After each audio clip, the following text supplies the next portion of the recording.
सबका आईजी सलाउद्दीन साहब के भाई मलिक गुलाम हबीब साहब वो अपने घर जा रहे थे और रास्ते में उनको चार नामालूम अफराद जो कि दो मोटरसाइकिलों पे सवार थे, वहाँ पे उसके साथ जो बंदा था एक, उसको गोली मारी और उनको अगवा करके वो ले गए।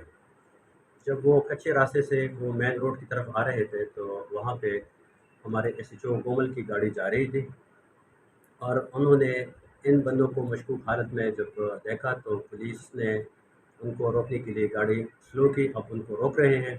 उनमें से एक गाड़ी जिस पे 3 बंदे थे और जिन पे हबीब साहब भी वो सवार थे, बीच में वो थे, उन्होंने मोटरसाइकिल को रेस लगाई। पुलिस ने उनका ताक़ुब शुरू किया। जैसे ही ताक़ुब शुरू किया तो जो पीछे बंदा बैठा हुआ था उसने पीछे मुड़ के पुलिस की गाड़ी पे फायर किए।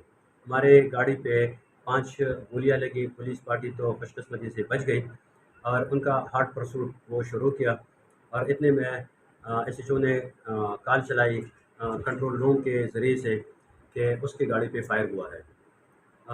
उस वक़्त जितने भी हमारे यहाँ पे एसएचओज़ हैं, डीएसपीज़ हैं और मैं बज़ात ख़ुद स्पॉट की तरफ रवाना हो गए।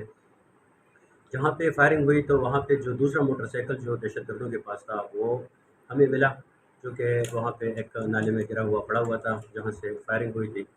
और पुलिस की फायरिंग से एक दहशतगर्द ज़ख्मी भी हुआ था जिसके ताक़ुब में पुलिस पार्टी जा रही थी।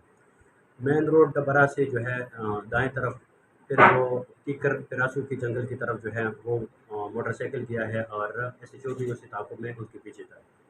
क्योंकि वो रास्ता कच्चा है और गाड़ी के जाने के इम्कानात और तेज़ स्पीड से नहीं जा सकती, तो उनकी गाड़ी आगे चली गई। इसी दौरान मैंने तमाम कंट्रोल को बताया कि जितने भी हमारे नाके हैं, जहाँ पे जिधर भी पुलिस है वो मेन रोड पे आ जाएँ और उनको ये बताया गया कि भई इस तरह के 3 बंदे हैं, हुलिया वगैरह सब कुछ बता दिया है कि वो जाने ना पाएँ।